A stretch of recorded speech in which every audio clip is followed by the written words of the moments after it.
Molt bona tarda a tothom. Moltes gràcies per acompanyar-nos en aquesta conferència de Timothy Snyder. Sens dubte, un dels historiadors vius més destacats del moment, un intel·lectual de primer ordre i avui és necessari recordar-ho, un gran defensor de la democràcia. Timothy Snyder és catedràtic d'Història de l'Europa de l'Est a la Universitat de Yale als Estats Units. És també membre de l'Institut de Ciències Humanes de Viena i membre del Comitè de Consciència del Museu de l'Holocaust dels Estats Units. La seva tasca com a historiador i el seu compromís amb les llibertats, la memòria i l'entesa entre els pobles li han valgut reconeixements tan importants com el Premi Hannah Arendt de Pensament Polític, el Leipzig de l'Enteniment Europeu o el destacat guardó de la Fundació Václav Havel. Els seus llibres són ja clàssics de la historiografia contemporània, especialment sobre l'Holocaust i la convulsa història de l'Europa de l'Est de la primera meitat del segle XX. Amb una mirada crítica, el coneixement d'11 idiomes i un rigorosíssim estudi de les fonts històriques, Snyder analitza el passat com una manera de comprometre's amb el present. En els seus dos darrers llibres posa el focus precisament en l'actualitat. Sobre la tirania, 20 lliçons que hem d'aprendre del segle XX, escrit immediatament després de l'elecció de Donald Trump, adverteix que la història no es repeteix, però instrueix. I si un expert en els totalitarismes ens avisa en ple segle XXI que estem emprenent el camí cap a la no llibertat, la nostra obligació com a ciutadans és escoltar-lo amb atenció i prendre bona nota. El seu llibre més recent, El camino hacia la no libertad, que acaba de publicar, com tota la seva obra, Galàxia Gutenberg, comença l'any 2010, quan s'amplifiquen els efectes de la crisi econòmica, però sobretot quan s'inaugura, segons ell, una nova manera de fer política. Una política que tergiversa el relat històric, que menteix i que desdibuixa el present. Una deriva que, com el passat, es serveix dels mitjans de comunicació per manipular les emocions dels ciutadans.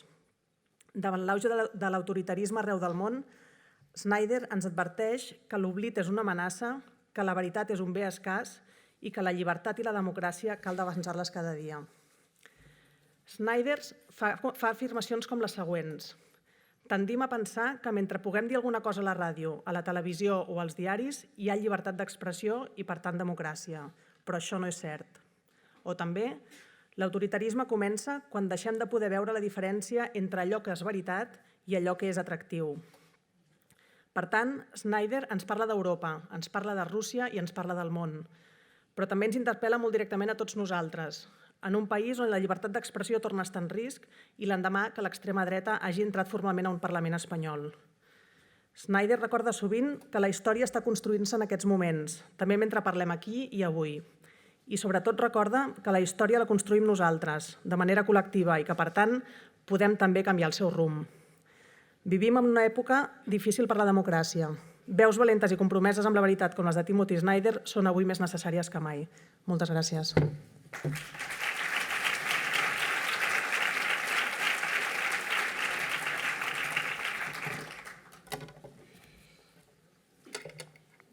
Okay.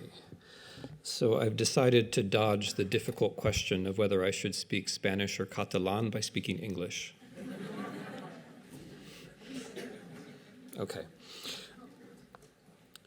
The title that was given to this lecture is A Defense of Freedom. So let me start by naming a very important necessary condition of freedom. A necessary condition of freedom is the future.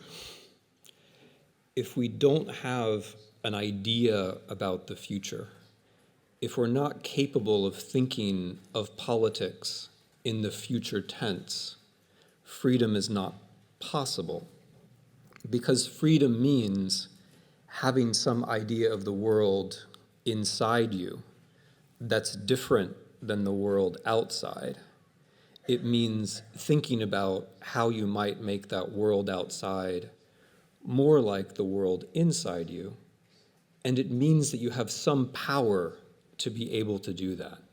So you have to be able to think about the future, and we have to be able to change the future. The reason I mention this is that the death of the future, the end of the future, the impossibility of thinking seriously about the future is the one thing that unites all of the democratic crises in the West, from Russia through Europe to California. This is the thing.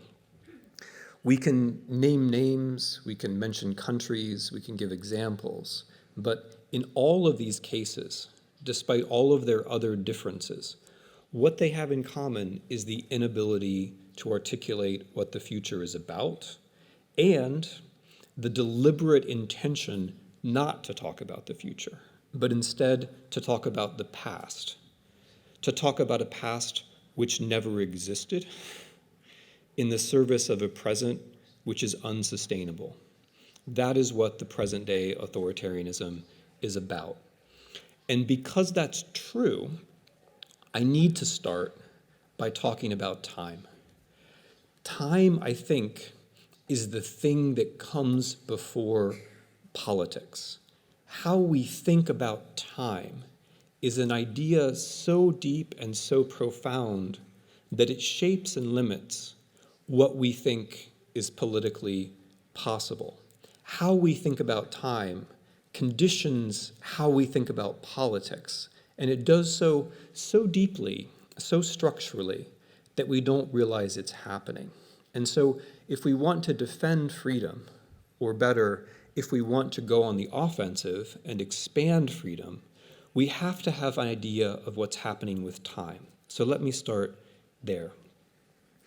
I think what's happened in the West is that we've moved from something that I would call the politics of inevitability to what I would call the politics of eternity. The politics of inevitability is an idea of time. It's an idea which is so big, so capacious, that it can hold dozens of countries, hundreds of millions of people inside it.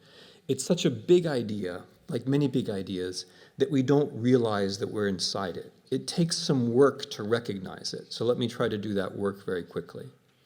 The politics of inevitability says there's progress. The future is like the present. The good things in the future are the same good things we have in the present, just more of them. The future is predictable. In fact, there aren't alternatives. And by the way, history is over. That's the politics of inevitability. And that's the framework within which many of us have been living for much of the last 25 years. It came itself from a specific moment in history, right? So I'm a historian, and I will always say that these ideas are not true. As a historian, I will jealously defend history against all of these terrifying and authoritarian ideas of time. So the politics of inevitability arose from a specific historical moment. It was an accident that communism came to an end when Margaret Thatcher and Ronald Reagan were in power. That was an accident. But from that accident arose the notion that history is over, that there are no alternatives, that economics determines politics. And by the way, the great irony of 1989 is that one form of determinism was replaced by another form of determinism. If you are a Marxist of a certain kind, you thought economics determines politics because capitalism will bring a revolution. If you are a neoliberal of a certain kind, you think economics determines politics because capitalism will bring democracy. The correct lesson from 1989 would have been things are unpredictable. History is messy. We often get things wrong. But the lesson that many of us drew was things are predictable, but just in a different way. That's the politics of inevitability. Now, the politics of inevitability has two problems. I already mentioned one of them. It's wrong. But the other problem is that once you get inside this idea of progress, you're vulnerable. Once you start to believe that history just moves on its own, that things are predictable, that everything is deterministic, then you lose the idea of individual responsibility. Once you believe that there are no alternatives, you don't notice when the alternatives present themselves. Authoritarianism has been on the rise for well over a decade, but for some reason, we're only noticing it now. We only notice it when it happens in our country or in the neighboring province of Spain. We only notice it at the last minute. So what happens with the politics of inevitability is it makes us vulnerable. And then we're shocked. Something happens. We're surprised. There's an economic crisis in 2008. There's Brexit. The wrong person wins the American presidential elections. We can no longer afford to own a house. Whatever it is, we're surprised, we're shocked, and we move into something new. And that something new is what I call the politics of eternity. If the politics of inevitability is progress, the politics of eternity is doom. If the politics of inevitability says everything will be right no matter what you do, the politics of eternity says everything will go wrong no matter what you do. If the politics of inevitability offers a straight line, an optimistic line from the present to the future, the politics of eternity does away with the future entirely. It turns time into a circle. The same thing happens over and over again. And that same thing is the migrants, the others, the gays, the Jews, whoever it might be. There are always others who are going to come and take away the thing that we have. The politics of eternity says there was a time in the past when things were good. We're not going to be very specific about when that was, but there was a time in the past when things were good, and then others came, as they always do, and they took that away from us. It's a very simple idea, but it's very effective. Now, what the politics of eternity does in practice is that it makes talking about policy impossible. Because as you might have noticed, one of the reasons why it's so attractive for politicians to talk about memory is that you can't make policy in the past. It's not possible. You can only make policy in the future. If you can change the language of time from the future to the past, you no longer have to make policy. You no longer have to do anything at all. Take the example of Mr. Trump and his wall. I'm not going to ask you to raise your hands, but how many of you think that we have built a wall? We have not built a wall. We will never build a wall because that would involve work. That would involve passing legislation. That would involve administrative effort. We have not built a wall. And we will not build a wall. And here's why. Mr. Trump doesn't have to.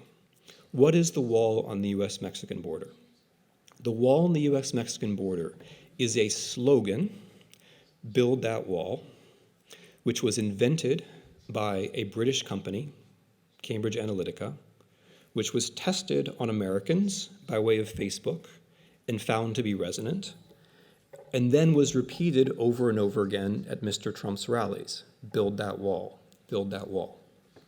In the politics of eternity, there doesn't have to be an actual wall. There just has to be the idea that we need to build a wall. I don't know if any of you have ever designed your own kitchen. When you design your own kitchen, one of the things you have to do is choose the tiles. I want a black tile, I want a white tile. That's the stage we are at in building the wall. Mr. Trump takes his limousine to the US-Mexican border and he looks at giant tile samples and he says, oh, that one looks scary. Oh, I like that color of gray. And then he turns the car around and drives away. There isn't any policy because there's no future. Now, how does this come into practice? Why am I spending, as it were, so much time talking about time? Because I need to explain why everything seems to be coming from the East rather than the West.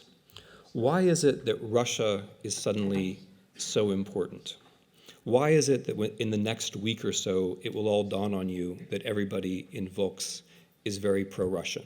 Why is that? Why do I know that, even without factual support? Why is that sure to be true? Why is it that Russia is suddenly so important? Why did Russia get, to put the point very straightforwardly, why did Russia get to choose the president of the United States? How did that happen? Because in the politics of eternity, Russia is number one. Russia is the country that gets to the politics of eternity first. And this is for 5 reasons. In Spain, this is worth dwelling on because Russia hasn't been that important to you, but Russia's about to become a lot more important to you than it has been. So what are the 5 reasons why Russia is number one in the politics of eternity? First, in the 1990s, it was very clear to Russians, before it was clear to anyone else in the West, that capitalism wasn't going to create democracy.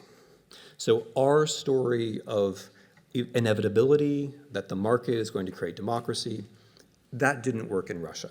That's number one.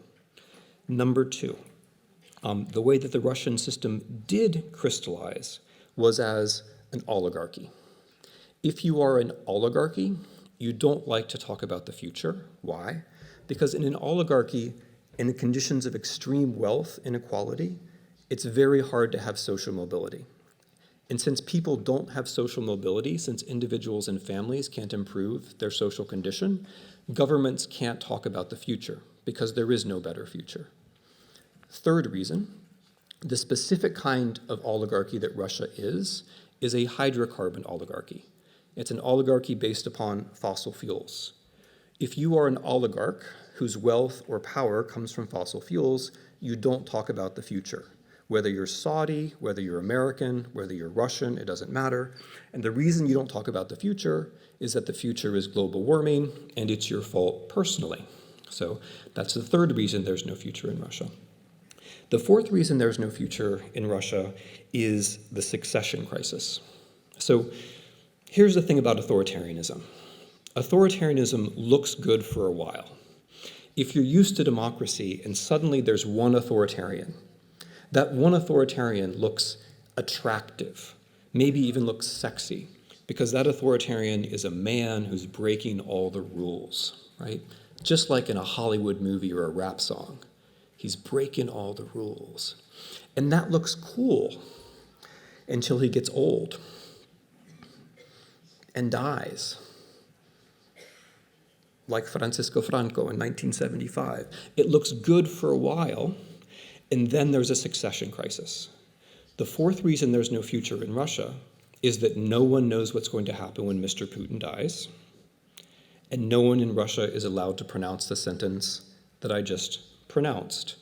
And if you don't believe me, go to Russia, make a sign which says no one knows what's going to happen when Mr. Putin dies, and try to stand in a public place holding that sign. Actually, please don't do that, because you will be physically hurt, and I don't want to be responsible for it. Instead, watch the videos of people who try to do things like that to get my point. The final reason there's no future in Russia, and this is very important for Spain and for America and for all of us, is that there's no local news. In order to have a sense of the future, you have to have a sense of factuality, and factuality comes above all from investigative reporting, and the social science is very strong on this. It comes above all from local news. The death of local news in Russia was the beginning of another form of government, governing from mistrust. So what Russia was able to do to the United States, and what Russia is trying to do to you and to the European Union generally, has to do with spreading this politics of eternity. It has to do with spreading the notion that there is no future. How is this notion spread? It's spread by destroying your sense of reality. It's spread by destroying your sense that the world is a factual world. The way that politics of eternity works in Russia is that the Russian elite governs from total mistrust. There's no local news, it's a hydrocarbon oligarchy, nobody knows who's going to come after Mr. Putin, and everybody in Russia in their hearts knows all of these things. So what the Russian government says to its population is, it's true, we lie all the time, and we're corrupt, and we're hydrocarbon oligarchs. We're not going to deny that. All we're going to do is say, it's just as bad everywhere else. Nothing we say is true because there is no truth. There's no truth here, but there's also no truth in America, and there's no truth in the European Union. That domestic policy then becomes foreign policy. It turns out that, thanks to television and especially the internet, it's not very hard to spread the idea that nothing is true, that nothing is to be trusted, that reporters are the enemies of the people, and so on and so forth. The Russian campaign against the United States in 2016 worked precisely this way. Now, the point though, okay, and now I'm going to move to the fun part of the lecture where I tell you what a bad country America is, so, let's get excited, yay. Thank you for that self-awareness, that was nice. The only reason why the Russian project to change America could work is that America was in many ways ready for it. America had many vulnerabilities which Russia exploited. Those vulnerabilities came from our own politics of inevitability. And again, this will be very enjoyable because I'm going to now tell you all the ways that Americans don't understand the world. So the American politics of inevitability is something that you probably know very well. The American politics of inevitability says, we are an exceptional nation, we have to be democratic, even though in the last 10 years, structurally, we've become a much less democratic country than we were before. The American politics of inevitability says the market automatically brings democracy, even though in the United States, inequality of income and wealth has been increasing since 1980, and we are, according to Credit Suisse, if you haven't heard of Credit Suisse, it's a radical left-wing organization based in Switzerland. According to Credit Suisse, the United States is the second most unequal country in the world after the Russian Federation. So the market brings inequality. Another part of the American politics of inevitability is to say technology is enlightening, access to the internet is a human right. But in fact, as we see ever more clearly, the death of newspapers and increased screen time is negatively associated with democracy. The spread of the internet around the world is negatively associated with democracy. The decade in which the internet has spread around the world has led to a lot of happy talk about connectivity, but it's been horrible for democracy. So, the American politics of inevitability breaks. It creates inequality, it creates unmet expectations, and it creates an opening for Mr. Trump, who is a politician of eternity. A very good one, by the way, a very talented one. Mr. Trump says, make America great again. We're going to return to an unspecified past which never actually existed. He's going to blame the migrants and sometimes the blacks and lately even the Jews as the people who took away that good past from us. He's going to speak of America First, which is a slogan drawn directly from the 1930s, from the less attractive part of the American political spectrum at the time. And what he's finally going to do is defend oligarchy. Or in his case, it's a kind of wannabe oligarchy, because in order to be an oligarch, you actually have to have money, which Mr. Trump does not have, but it's a kind of wannabe oligarchy. He would like to be an oligarch. And the interesting thing about Mr. Trump, and again, this is a place where he's very talented, is that, like Mr. Putin, he is very seriously, earnestly, and consistently dedicated to destroying factuality as such. So not only does he lie all the time about basically everything, he also lies in a way which he's not just telling lies, he's creating fictions, big stories that are not true, which I hesitate even to repeat, because when they're repeated, they tend to take up space in the discussion.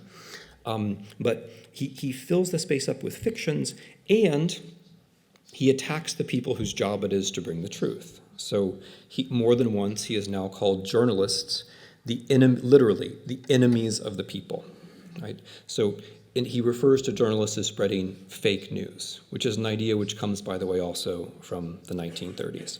So the Russians helping Trump in 2016, which is a big story to which much of my book is devoted, is really a matter of a kind of synergy. Mr. Trump comes from the part of American capitalism that is, let's call it this, unregulated.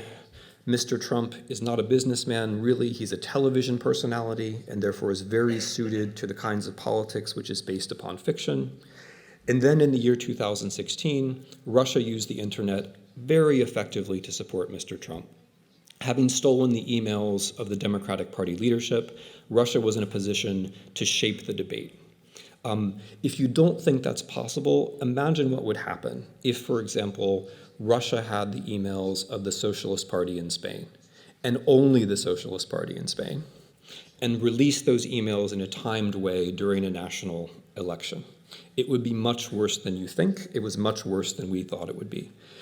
Russia also used Facebook to both suppress the vote and to encourage people to vote.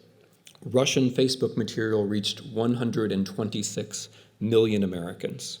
137 million of us voted, 126 million of us read Russian material on Facebook. Okay, that was the enjoyable part. Here comes the part about Europe. So in America, of course, I do this the other way around, right? Europe also has a politics of inevitability. And your politics of inevitability is just as wrong as the American one, and maybe more importantly, it creates the same kinds of openings for authoritarians, native and foreign, to exploit. The European politics of inevitability is what I call the fable of the wise nation. The fable of the wise nation goes like this. European nations are old. European nations are wise. European nations have learned from history that war is bad, and therefore European nations have pursued peaceful economic cooperation. Now, that may sound familiar because it's something that you were ritually told over and over again. Unfortunately, not a word of it is true. Nothing about that is true.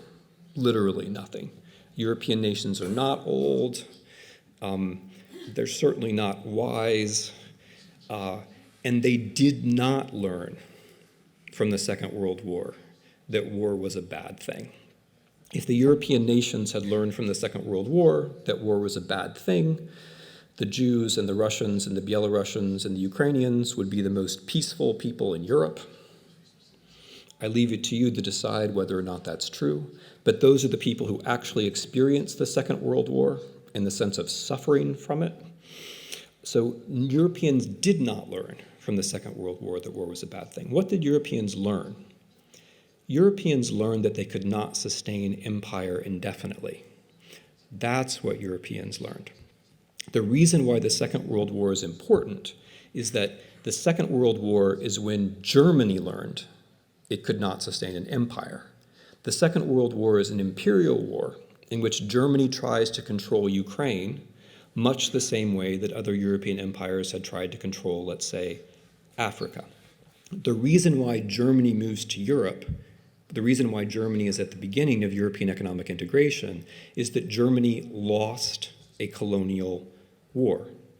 And that is the big story of European history in the 20th century. You lose colonial wars, and then you come to Europe. The European market is a substitute for the imperial market. And then you tell yourself a story. And the story is one which allows you not to ever think about empire. That story says the European nations are old, they're wise, they learned from the Second World War that war was bad, hence the European Union.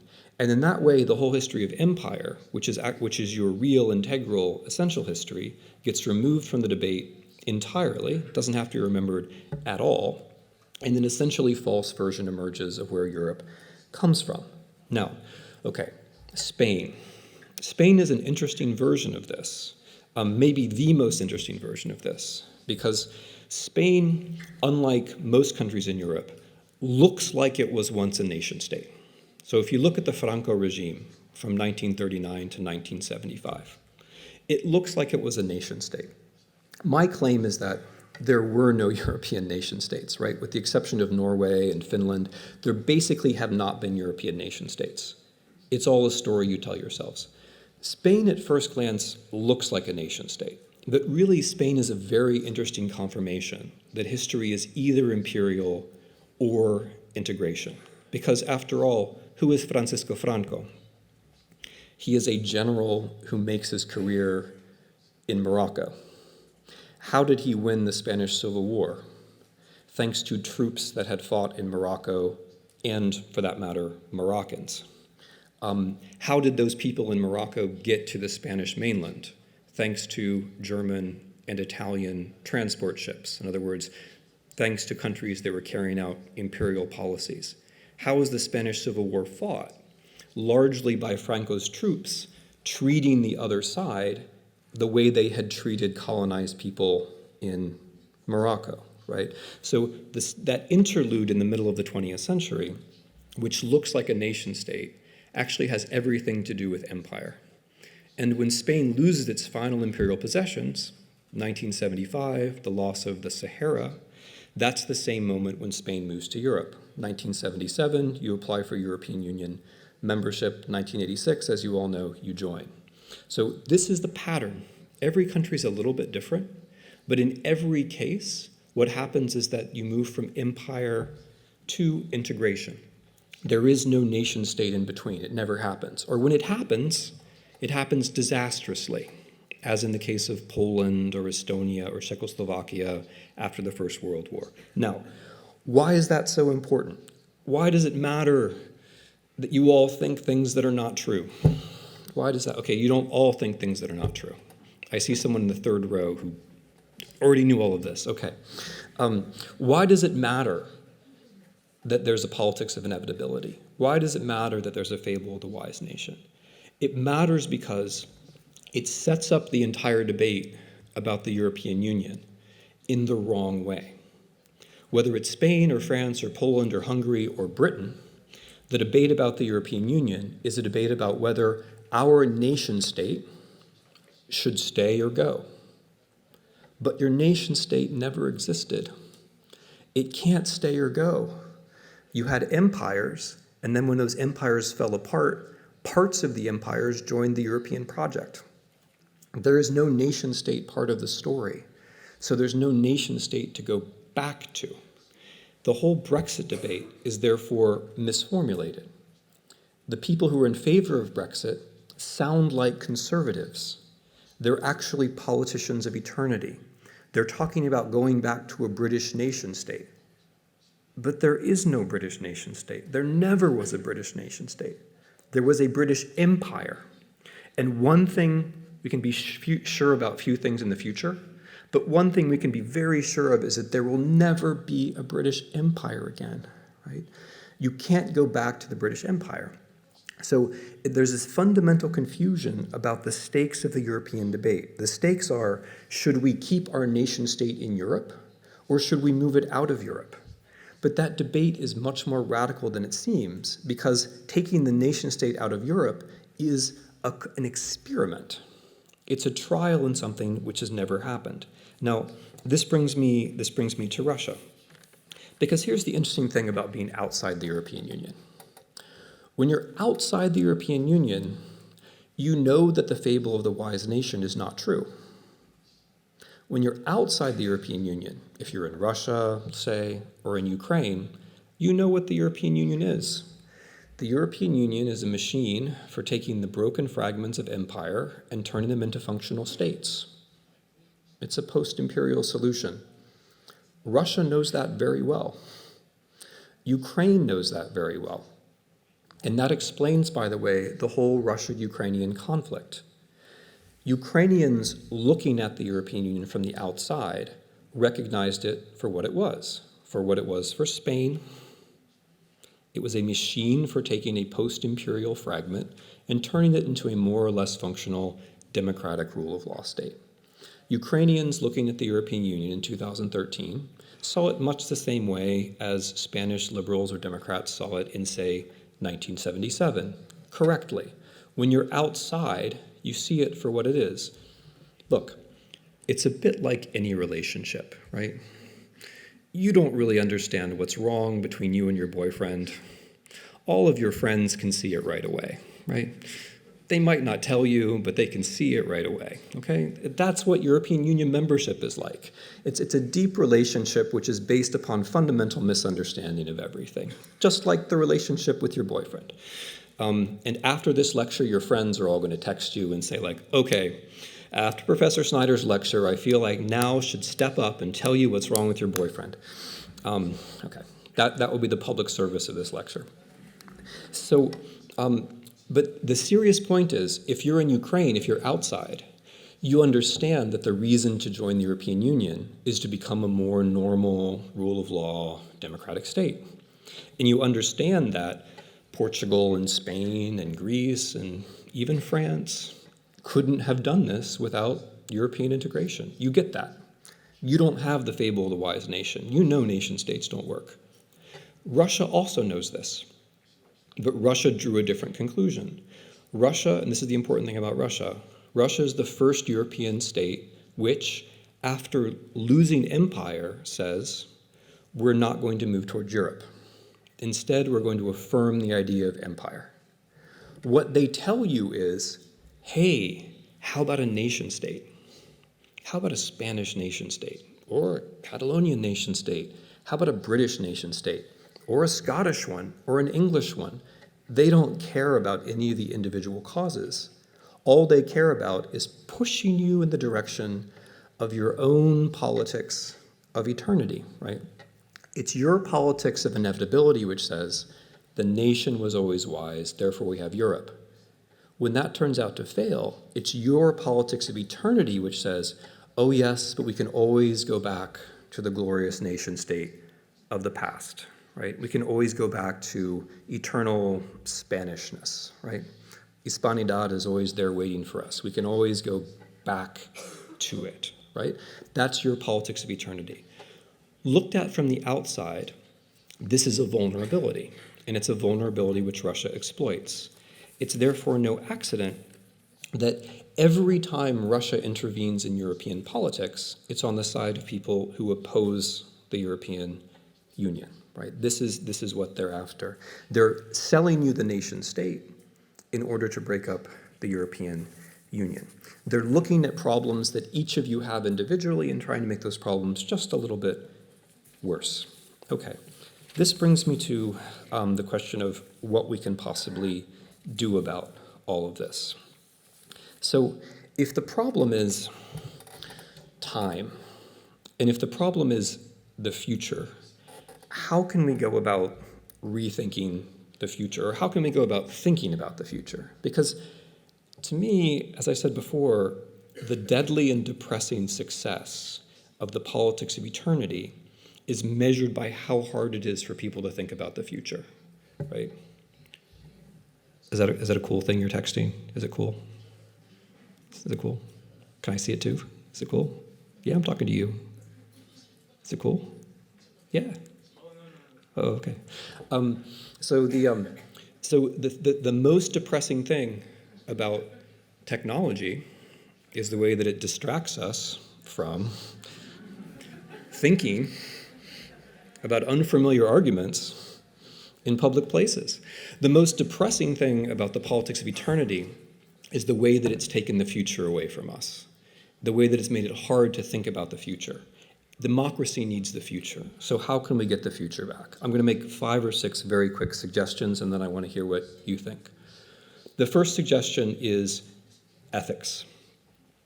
I'm not going to tell you what ethics to have, but I am going to make the claim that it's impossible to think about the future without ethics.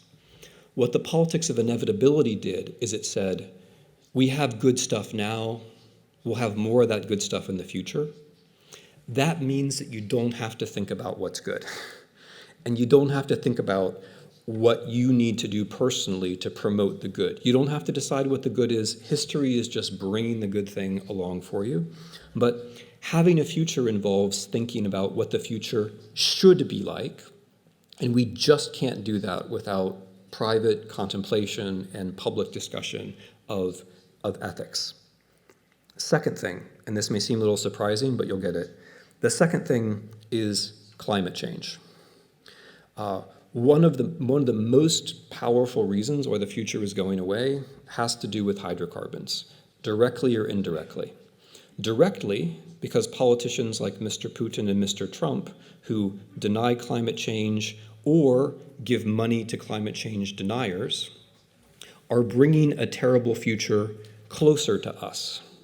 And when the terrible future becomes closer to us, even those of us who want to think about the future are going to find it harder and harder to do so, right? It's hard to think about a future for New York if you think New York is going to be underwater, for example, right? And I'm afraid this is not a speculation, this is already happening. The same politicians, for example, who make their career on talking about migrants also deny global warming. Mr. Putin, Mr. Trump, Václav Klaus in the Czech Republic, it's very often the same people. Why is that? Well, there's a terrifying diabolical logic to it, which is that if you deny climate change, you're making climate change more likely. What is the long-term structural reason why there has to be migration from south to north? Climate change. If you really cared about slowing down migration from Latin America or slowing down migration from North Africa, you would have to be concerned about climate change. But we already have politicians who are talking about how they don't like migrants, but at the same time creating a future where migration is inevitable. Okay, third thing. We need to have the creation of factuality. To think about factuality as something to be created, a product, not something that comes from nature, which it doesn't. There's a long tradition, in the Anglo-Saxon world at least, which says, in a fair fight, the truth will win. The fact that that argument has won disproves it. It's just not so. The truth has no advantage over falsehood. There's a long tradition of thinking, if we get 5 people up on stage and they have a debate, the truth will emerge from that debate. But no. If I think the Earth is flat and you think the Earth is a square and you think that the Earth is a copy of a planet from another solar system created by aliens, and we come up on stage and have a discussion, we can become stars on Russian television, but we will not get any closer to the truth. You can have as much pluralism of deliberate falsehood as you want, and that will not bring you to the truth. What the pluralism of deliberate falsehood will do is it will fill up all the space, and it will make the truth impossible. The truth does not survive naturally in the ecosystem, especially when the ecosystem involves the internet. The internet has not been favorable to factuality for many reasons that we can go into. And so what this means is that if we want to have a future, we have to be able to talk about facts because we need facts to plan policies. If we want to have facts, we can't just expect them to come to us because they don't. What comes to us naturally is the garbage which confirms the way we think and feel already. That's what comes to us naturally. That's the natural way of things in the world of the internet. If we want facts, we have to pay for newspapers, subsidize newspapers, subscribe to newspapers, publish the articles that we read from investigative journalists on the internet ourselves. We have to take responsibility for spreading the facts, or else there won't be factuality. Fourth thing, equality. It's not a coincidence that in Russia, the US, the UK, the places where inequality is the greatest are the places where surprising things happen first. Let's put it that way. Inequality makes it very difficult to think about the future because if you are in a country where there's very high extremes of wealth inequality, it's very hard for you to see how you can possibly become like other people. You won't, right? You won't, unfortunately. In the US, if you were born in 1945, your chances of making more money than your parents were 90%. Today, it's well under 50%. And of course, young people know this, right? One thing that Mr. Trump said, which was very relevant, unfortunately, was that the American dream was dead. But the reason why it's dead is that we have extreme inequality. This is something to watch out for. The other problem with inequality is that it makes public conversation impossible. If Judith has $1 billion, and she's now thinking, wow, if I had $1 billion, I could build like houses of culture in every Spanish provincial town. But if someone has $1 billion and I have $1,000, we can't really have a conversation. It's not really possible. We're living in different worlds. One way that oligarchy destroys the future, and this is a lesson you can take from both the US and Russia, looking ahead, is that the oligarchs, unfortunately, do talk about the future. Here's their version of the future. We, the oligarchs, are all going to have bunkers in New Zealand. So when there's nuclear war, we'll all survive. Or, we, the oligarchs, are all going to go to Mars. Or, we, the oligarchs, are all going to live forever, which is the one that personally I find the hardest to take. Or like maybe some of those could be combined. Like, let's have them go to Mars and have the nuclear war there. You know, there are some ways we could mix these things together that would be more attractive. But the thing that happens is that these fantasies about immortality or Mars or building islands in the Pacific or whatever it is, they end up taking the space that we need for discussions about the future. They take up that space. They suck away that space. And that makes it hard to talk about the future. The next thing is, we need policies that define humanity. And by the way, as with inequality, as with factuality, these are things that Europe is doing better than the US right now, and that Spain is doing better than the US. But by definition of humanity, I mean something like a notion of human rights in a digital world, that your data are your property or are part of you, for example, that we have rights in the world of machines, that we have rights not just to be treated as people who, as entities that hemorrhage data. And then final thing, and then I really will be done. For Europeans, I think it's extremely important, I think maybe even essential, that Europe itself be defined as the future. The European narrative about the past has two problems. The European narrative about the past, as I've said, is that there were lots of nation states, they were old, they were wise, they learned from the war, etc. That narrative has two problems. The first is it's not true. And the second is that it's outdated. I mean, you 20-somethings can now correct me, but I'm going to go out on a limb here and say that that story is not the reason why people care about the European Union in the 21st century. And I think the problem is that we don't have an account of how Europe is the future. Why is that so important? Well, because democracy requires the future, positively speaking. Negatively speaking, it's because if the conversation is about the past, the nationalists will always win. The nationalists will always win. Whoever nationalists, it doesn't matter. Estonian nationalists, Greek nationalists, the nationalists will always win. The only way for there to be a Europe is for the conversation to be moved into the future. And of course, there are ways to do this because, as I mentioned, in all of these areas, whether it's climate, equality, whether it's human rights in a digital world, the European Union is the one entity in the world right now which can and does do something about them.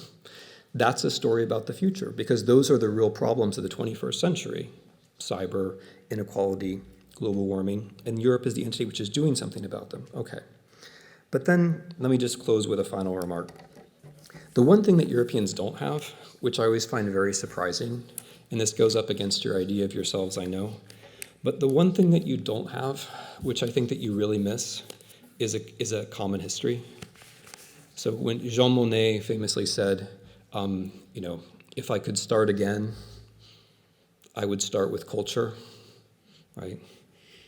Je commencerai avec la culture. I would start with the culture. This is what you don't have. You don't have a common history. You're taught Spanish history or Catalonian history, sometimes even European history, but the European history that's taught here is unrecognizable in Poland, and vice versa.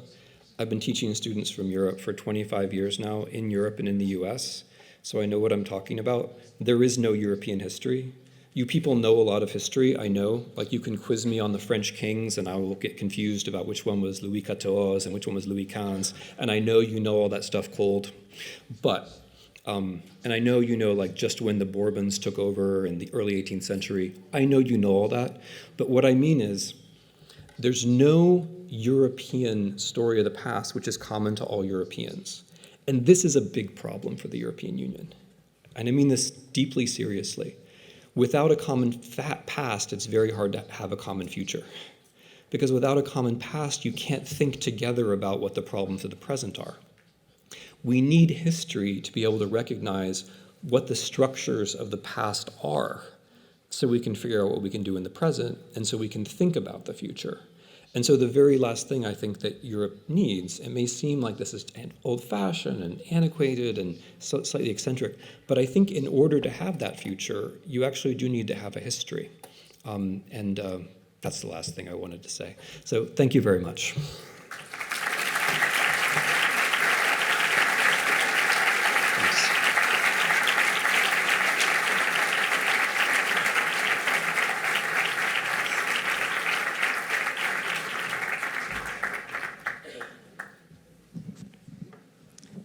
Thank you very much, Timothy, for this wonderful lecture. Obrim ara una estona pel diàleg i les preguntes del públic. Aquí davant, sisplau.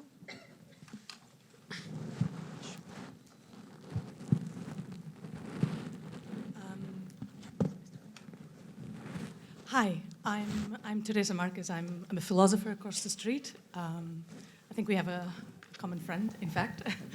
I have one, so I really like basically everything, but there's one issue where I wanted to press you on concerning how you understand the nation state, right?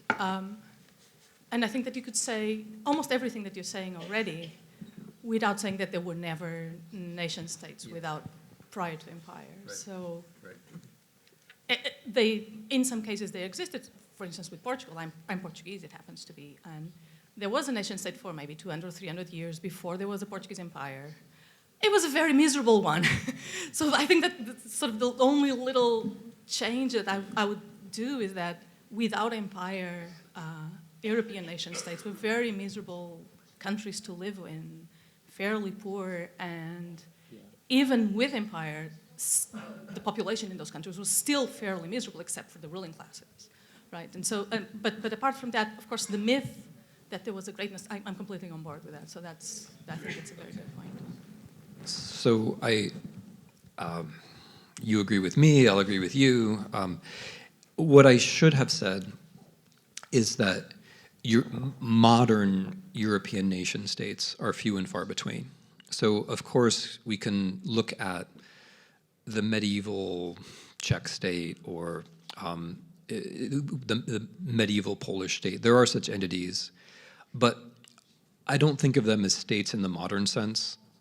And this answers your question. I mean, by nation state, I mean a state where the central administration has a relationship with every citizen. So I mean a modern state, which has things like a tax code and a census and a military draft. And by that standard, medieval Portugal is not a state, and so. But you're right. I mean, I need to be careful about how I qualify this. But the point is, as you say, that what we really have in modern European history is empire. That's what we really have, and it's interesting. It's an interesting history. Spanish Morocco is an interesting history, and what we don't have is a modern history of the nation state. But our culture of memory is all about the non-existent nation state. I mean, as soon as the word memory is pronounced, it's immediately about the nation. Whereas one of the reasons why I'm so in favor of history is that true history can never be national, at least not in the narrow sense. But yeah, thank you for that.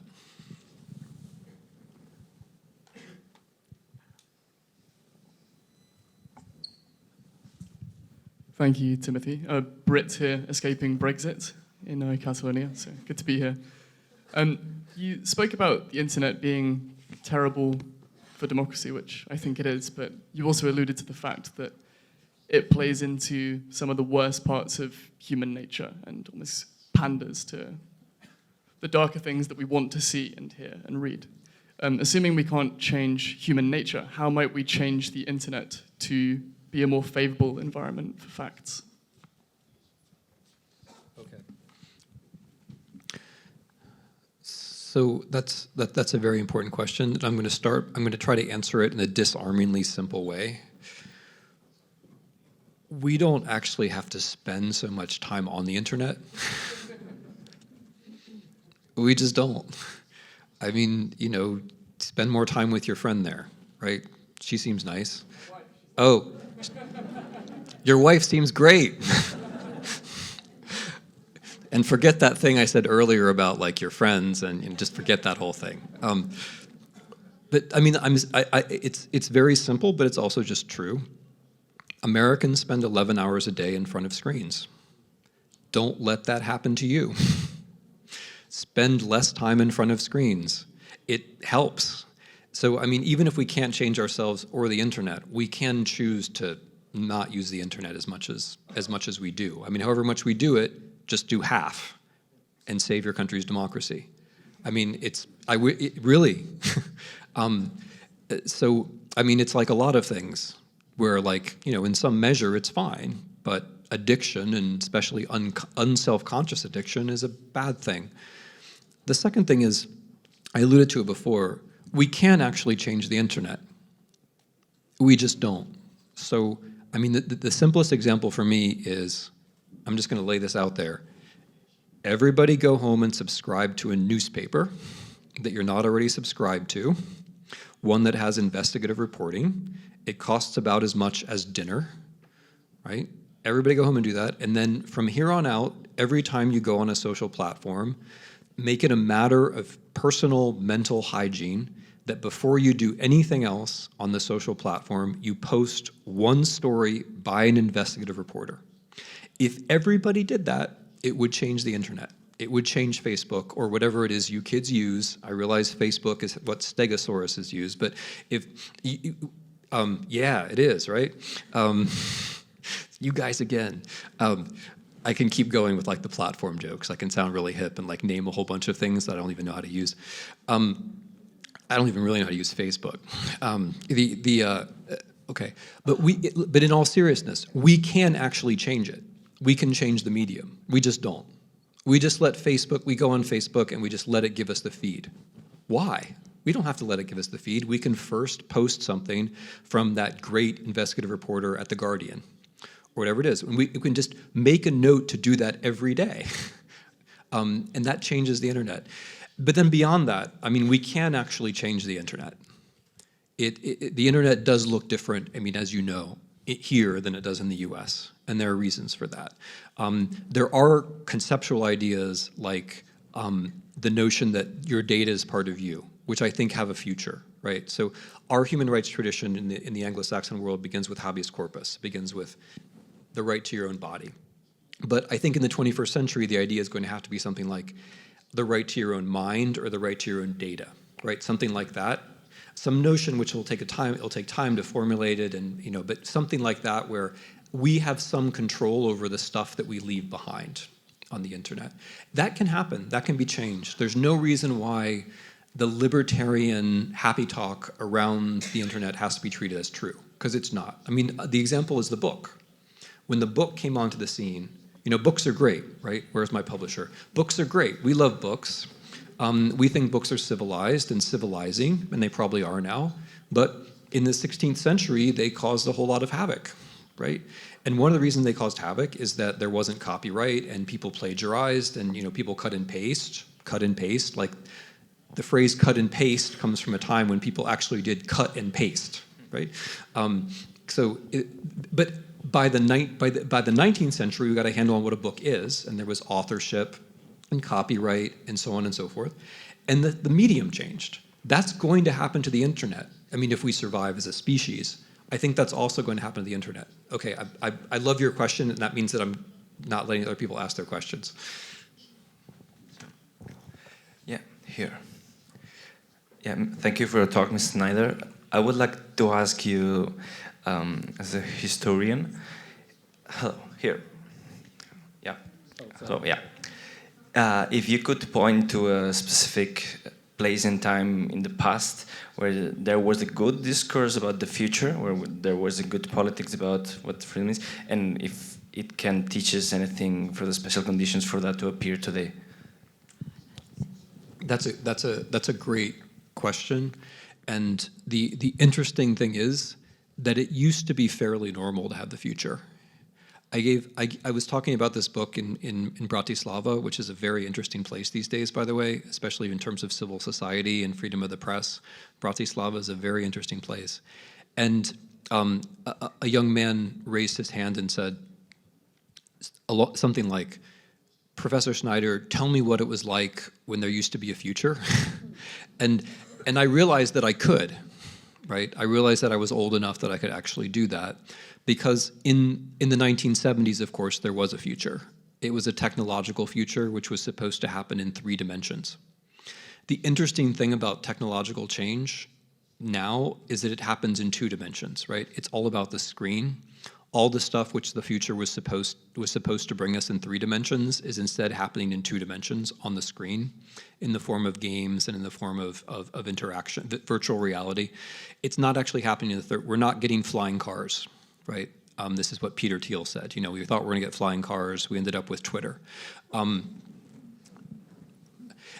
So in the 70s, you know, think of 1969. The Americans put a man on the moon. There was an idea that technological change would continue like that. Surely we'd put someone on Mars. Surely in the 1970s, there was transatlantic travel that's faster than transatlantic travel now because of the Concorde, right? There was this notion that things like that would just keep getting better. And climate change was not yet a matter of general consciousness. That starts in the 1980s. Basically, since the 80s, everybody has known it, including the oil companies, by the way, who denied knowledge of climate change because they realized that when the ice caps melted, they would be able to get to the oil. That's just a little aside, but it's true. So the 70s is one moment when there was a discussion of the future. It was about technological change in 3 dimensions. The 1930s are an even more interesting example, especially when you compare it to post-2008. Because the Great Depression, of course, coincided with a couple of visions of the future which were terrifying. The Nazi vision, which is that the future is a matter of races competing to the death over limited territory, and the Stalinist version, which is that we have to race to the future to get there before the capitalists do, and therefore mass starvation and terror are probably going to be necessary. But there were also visions which were like the Keynesian version, or the idea of the welfare state, which said, in the future, we can change capitalism so that it's not about itself, but it's about human psychology. So what John Maynard Keynes basically says is, capitalism might correct itself in the long run, but in the long run, as he famously put it, we're all dead. In the short term, we have to be able to do something about these topsy-turvy changes like the Great Depression. Hence, the state should be able to intervene. That was a vision of the future which actually happened in the 50s and 60s. And the 50s and 60s and 70s were a period in the US, too, of closing inequality. Right? In the US, from the Second World War until about 1979, income and wealth inequality were actually getting lower, largely thanks to the state, partly thanks to labor unions. And so those are a couple of examples. Now, the 1930s I find especially interesting because if you compare the Great Depression to 2008, I find it I mean, there are people who reacted to 2008. I know. I know in this country, I know there were, in Greece there were, in the United States there were, but the policy reaction to 2008 and the political economic reaction to 2008 is so minimal compared to, let's say, the New Deal in the US or compared to Keynesianism. I find that really striking. We could have done much better after 2008 than we did.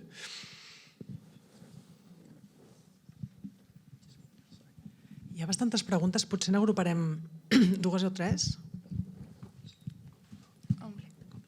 Thank you so much for your talk. I'd like to revert back to the question about, I still can't grasp why you stress so much that Europe lacks common history. I'm Albanian, I come from Macedonia.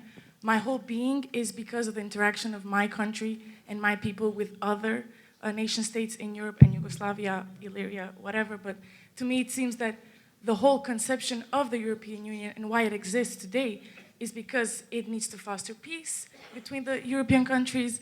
So I feel like the whole establishment of the European Union is because of interaction between European nation states. So isn't that common history enough? Having that interaction between them? We're collecting questions, but should I? Okay, I'll answer it. No, because that's not how it happened. That's not how it happened. Okay, let me start with the things I agree with you about. Peace is good. I agree with that. Peace is good. That our individual sense of self comes from multiple places, right? I agree with that too, and that that's normal and good, and that Europe should be a place for that. But there aren't any European nation states. Yugoslavia was not a nation state. The British Empire was not a nation state. Nazi Germany was not a nation state. That didn't happen that way, and it's important that it didn't happen that way, because if we don't have a sober view of where Europe came from, we don't know what we can do with Europe. And we also don't know the risks. So I know it's a nice story to say there were European nation states and they realized that like they had to get married and so on. It just didn't happen that way. What happened was that France lost wars, Germany lost wars, France lost wars, the Dutch lost wars, the Portuguese lost wars, the Spanish lost the Sahara. That's what really happened. European history is world history. What Europeans have done is that they've taken their history out of world history, and they've created this artificial series of silos of nation states. And then they said, well, these nation states chose to interact with each other. That's not what happened. Here's what happened. Europeans created empires, right? The Balkans, okay, let's use the Balkan example, because in the Balkan case, it's the Ottoman Empire, right? The Ottoman Empire was a big empire. When the Ottoman Empire breaks up, what do you have? You have the best example of modern nation states in Europe: Serbia, Romania, Greece, Bulgaria, and so on. What do? They fight amongst each other for territory for half a century, and then they start the First World War. Okay? It's not a big success story. That's the actual history of what nation states do if they come out of empire and there's nowhere else to go. It's the history of the Balkans. That's the real history of what nations do. It's interaction. It's just not the kind of interaction that we want. Okay? The second case of European nation states, end of the First World War. So the Balkan states start the First World War, basically. And then after the First World War, we create more nation states: Estonia, Latvia, Lithuania, Poland, Czechoslovakia, Austria. 20 years later, none of those 6 states exist. They've all been wiped off the map. Not a success story, right? So Anschluss is interaction with Germany, but it's not the kind of interaction we're talking about. Molotov-Ribbentrop Pact is Polish interaction with the Soviet Union. It's not the kind of interaction we're talking about. In order for there to be the kind of interaction that you're talking about, the European empires had to die. They had to die. And then their history was written out of European history, right? So Albanian history or Macedonian history is actually an imperial history that very late in the game becomes a national history, right? So in the 20s and 30s, Zog and the others are trying to figure out what Albania is going to be, right? They're going to Harvard, or they're like turning themselves into kings, right? Like he invented the idea that he was a king, right? He just made it up that he was king, which is kind of cool, but he just did it, right? It's a very good example of how the nation state is a new thing and not an old thing. And Albania and Macedonia are also good examples of, I'm afraid, of how nation states will do better if they can move closer to other entities, like the European Union. But what I'm trying to say is that in the grand scheme of things, it matters that it was empire, because if we remember that, then we realize that we don't know what happens if Britain leaves the European Union, right? I mean, the Brexiteers pretend they know, but they don't.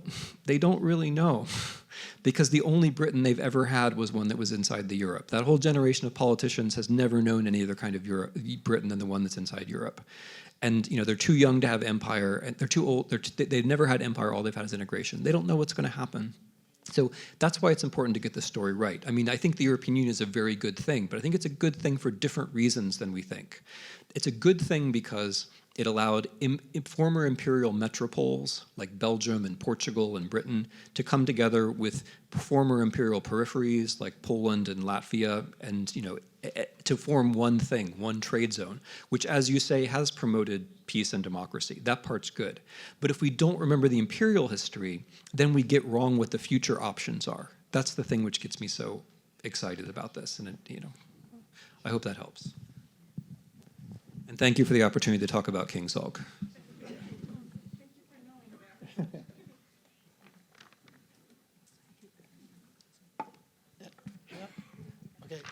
So my question is, do you think that power that the power that actually is bringing politics, the right stream, like we have seen yesterday in Andalusia with Vox, is related maybe with that people think that democracy is not working well?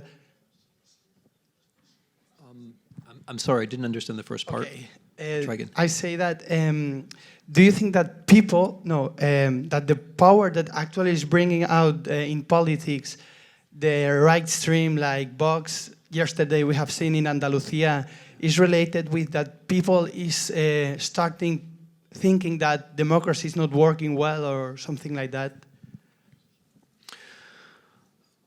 Well, I mean, to start with something very basic, democracy is not a thing.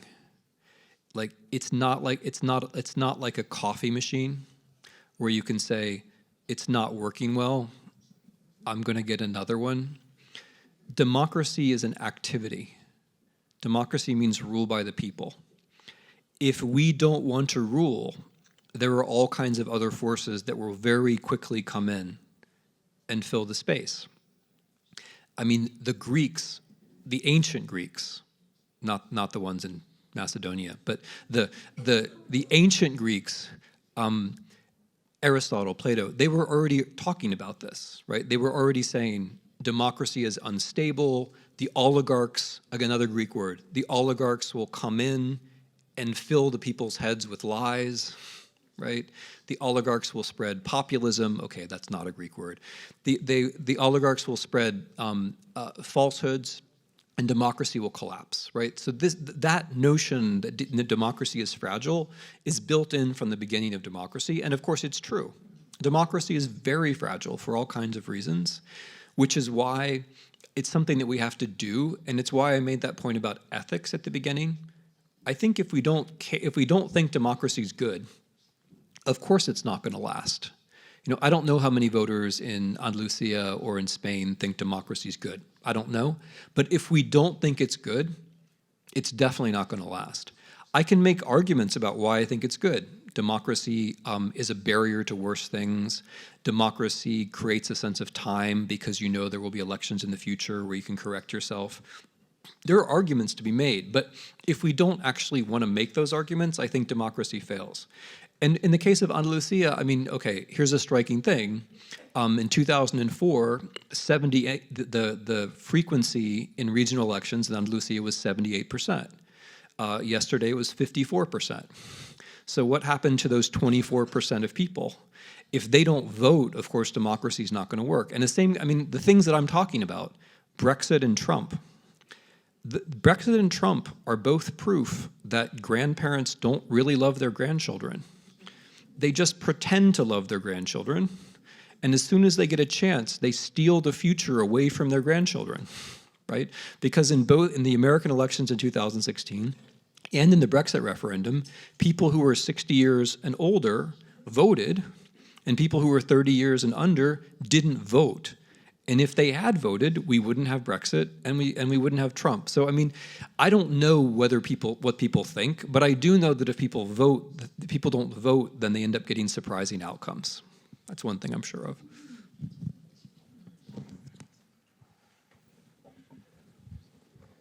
Hello, and thanks for this wonderful lecture.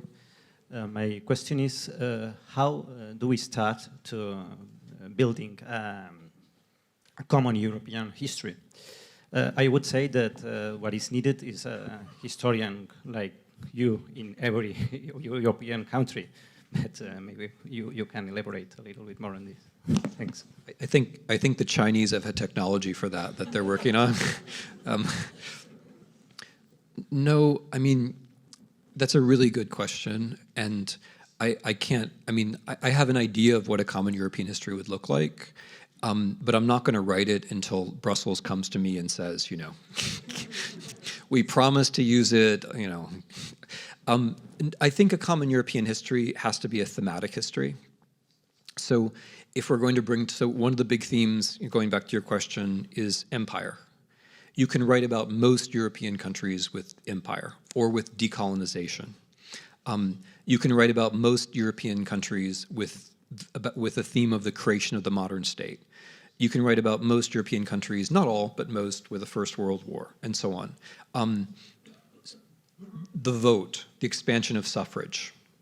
So the way to write a common European history would be to find the big themes and then to work with the big themes. It can be done. I mean, look at, Tony Judt, the late Tony Judt, wrote a book called Post-War, which is an extremely good European history of a very important 60 years or so, from 45 to 2005 or so. It can be done, it's just hard. I mean, the practical problem is not that there aren't good historians. The practical problem is the allocation of resources. What happens is that countries allocate their resources to memory rather than training historians to learn languages and, and travel abroad. And so, in Poland, which is a country I know well and care about a lot, there is a huge Institute for National Remembrance, which has a budget which is much bigger than the education ministry, right? Much bigger. You could use that budget to work on common history, but of course that's not what's done with it. I mean, in general, the more money you spend on memory, the more narcissistic you become, unfortunately. So no, I mean, the way to do it would be thematically, but I think it could be done if it was recognized that it was necessary. I really think it's possible. I also think it would be really interesting to do, and I think it would be really interesting for Europeans to have that common historical language. I mean, you have to tell me because I'm not European and I never will be, but I think it's very interesting the way that when you look for your Europeanness, the easiest thing to do is to start with, okay, we're not American. And then the second thing you can do is we can talk about some art, right? We can talk about periods in the history of literature and the periods in the history of art, right? But when it comes to political history, it's all of a sudden starts to get very shaky. It would be interesting for Europeans if that were not true, I think. I think it'd just be more fun. There'd be a better, I mean, not only would it be politically better, because when the Germans impose austerity in Greece, they wouldn't talk about how lazy the Greeks are, right? It would be better if Europeans had better historical understanding of one another. But I think it'd also just be more interesting. Somehow, okay. I mean, that's my positive read. I think it would be great. Okay. Can I just stand up and... No, you need a mic, sorry.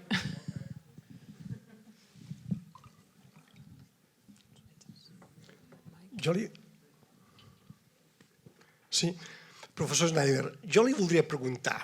No veiem on sou. Aquí. Ah. Jo li volia preguntar... Un momentet, que es posa l'aparell de traducció, sisplau. Ja. Endavant. Jo li volia preguntar si realment hem de defensar la democràcia, potser no seria hora de plantejar-se també si la gent tradicionalment entès com a òrgan que portava cap al futur, que eren els partits polítics, doncs aquest sistema democràtic, ja semblarà que faig una cosa escandalosa, dic una cosa escandalosa, i és aquest sistema de partits que fa funcionar una democràcia, potser no s'hauria de replantejar. És a dir, no defensar una democràcia sota uns principis que no passin per un sistema de partits. És que hi ha molts elements en la història recent, a Andalusia, però també a Catalunya, que demostren que al final el sistema de partits condueix a un sectarisme i que les grans il·lusions que precisament porten cap al futur quedin anul·lades. Llavors jo m'ho he plantejat moltes vegades, si precisament la democràcia no necessita una reformulació total, fins i tot per canviar el sistema de partits. Will connect another question? Aquella pregunta que hi havia allà, sisplau.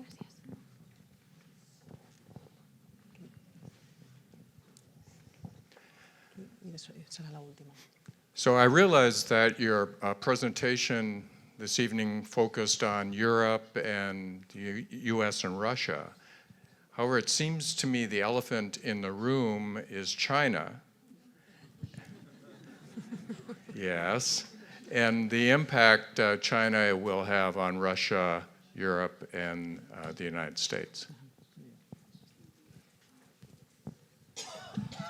Hi ha una última pregunta aquí.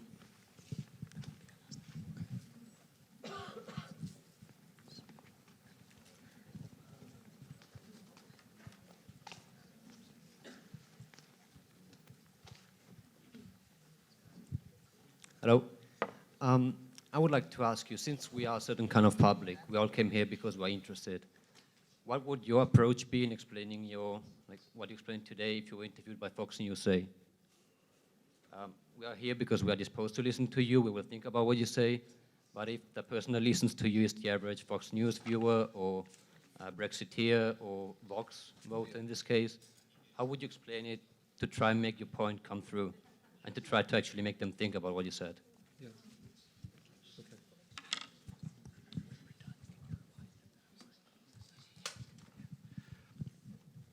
Okay. Parties and democracy. I'm not. Where did you go? Oh, there you are. So the defense of democracy that I mounted here is a very basic one. It doesn't depend upon the political party. I'm entirely open to the possibility that there could be other forms of democracy. For example, that you have to serve in political office or that you're randomly chosen to serve in local political office. That would also be democracy. I think requiring people to vote could be democracy. I don't think banning political parties as such would be such a good idea, but I agree with you that democracy doesn't have to look the way that it looks. Local Swiss democracy or local democracy in New Hampshire do not look like the sort of elephantine, clumsy, big political parties that we have. And I think I'm probably agreeing with you when I say that it may be that we need democracy without what have been the main political parties. The Social Democrats, in one form or another, have been a major political party in most major European countries for about 120 years now, or longer. That probably won't be true 120 years from now. It might not be true 12 years from now, but democracy would still be a good thing. But I think that the case for democracy doesn't rest on its current form. I think the case against democracy often rests on its current form. I think many of the things that we say we don't like about democracy are actually flaws in democracy which could be fixed, right? So when Americans say they don't like democracy, they don't like that political parties can be funded by corporations. Well, yeah, that's a terrible idea. We should change that, right? So I mean, I'm not sure we would agree about what an ideal democracy would look like, but I agree with you that democracy itself sometimes has to be defended from the institutions that grow up around it. On China, of course, if we think about Russia and Europe and America, the truly interesting thing fundamentally is this. What Russia is doing is not in Russia's interest. It's entertaining for Russia. It provides a spectacle for Russian popular opinion, but causing trouble inside the European Union, causing trouble inside the United States, does not make sense for Russia in any kind of traditional geopolitical way. Because if we think of traditional geopolitics, Europe is not coming to take Russia's land. America, we do many bad things, but we're not going to invade Russia. I'm just going to go right out there and say it. It's not going to happen. Russia's real geopolitical problem, as I think you're suggesting, is China. Russia has a long land border with China. Russia has things which China needs, like natural gas and water. And China already invests far more in Siberia than Russia does. So, I mean, one way to see this whole situation is that Russia is doing China's dirty work. Russia is doing things to America and to Europe that China does not have to do. The Russians are much more willing to expose themselves. They're much more willing to take short-term pleasure in short-term victories. Like, okay, choosing the American president, I admit, is a pretty impressive short-term victory, but it is a short-term victory. Annexing Crimea, short-term. But in the long term, these things are disastrous. Did it really make sense to alienate the American Democratic Party? I mean, unless American democracy collapses, the American Democrats are going to come back. And the American Democrats never cared about Russia. Now they all care about Russia, and they will for 30 years after what happened to them. Crimea. If you have a long land border with China, does it really make sense to say the principle of territorial integrity no longer applies? And that's what Russia did when it annexed Crimea. So the things that Russia has been enjoying doing on the short term, which cause real pain and difficulty in the EU and the US, are basically Russia doing stuff that China doesn't have to do. So that's my answer to your question. What Russia has allowed to happen is that Russia has basically fallen into a Chinese trap. That's what Russia has allowed itself to do. And if you're looking at it from a Russian point of view, the question is, can they get themselves back out in time? Okay, last question was, oh, yeah, I do that all the time. I mean, this is nice, right? Like, this is great. I get to talk to all of you. Like, as you say, you're attentive, most of you, most of the time. You're attentive. If you ask good questions. This is unusual. This is not what my life is always like. I do spend a fair amount of my life talking to people who one-on-one who don't agree with me. And it's your question is very important because it almost answers itself. You just have to do it. Because if you do it, you get better at it. And also when you do it, it makes your expectations much more realistic about what political conversation is like. Because, I mean, one of the things the internet does to us is that it persuades us that everybody agrees with us. So I post something and 5,000 people like it. I think, oh, well, I must be right because look at all these people who liked it.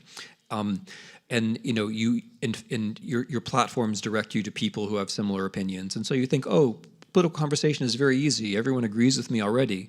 And then the next thing you think is, the people who don't agree with me are totally unreasonable, right? And and the right-wing conspiratorial version of this is, the people who don't agree with me are not really in the nation. They're traitors, they're outsiders, right? Whereas if you actually try to talk to people, you realize, well, they might be unreasonable about a lot of things, but they're not totally unreasonable, and sometimes they have some points. So I did talk to a lot of Trump voters. I mean, a lot of Trump voters. And, I learned some things from them, and some of the things they thought were true, right? Some of the way I think about the future has to do with my conversations with Trump voters. But the important thing is that you recognize that the job of political conversation is not actually to be right. The job of political conversation is to convince the other person that you're human. If you do that, you win. Because where we lose is when we divide ourselves into polarized groups where we really don't think the other side is human. Like we actually think that they are bots, or we think they're not really members of the nation, or we think they don't have brains, right? And as soon as we get to that point, then it's very hard to have democracy. So just trying to do it and taking the pain when you don't persuade them. Because you never do, right? You never do. Since I'm talking about relationships all night, I'll go back to that. Like when you talk to your, I'm not going to, boyfriend, girlfriend, cat friend, whatever it is, boy cat friend, girl cat friend.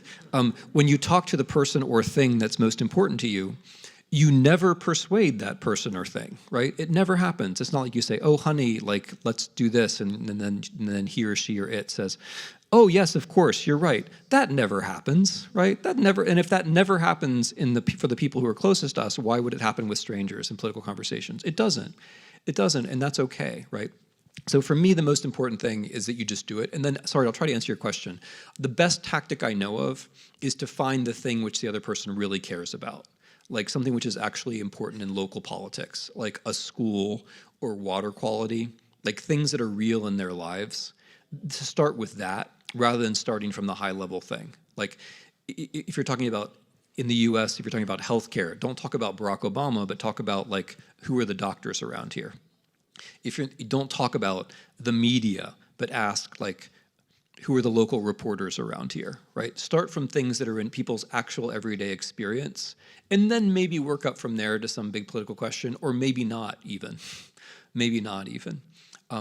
That's the closest thing that I've found to an effective hook.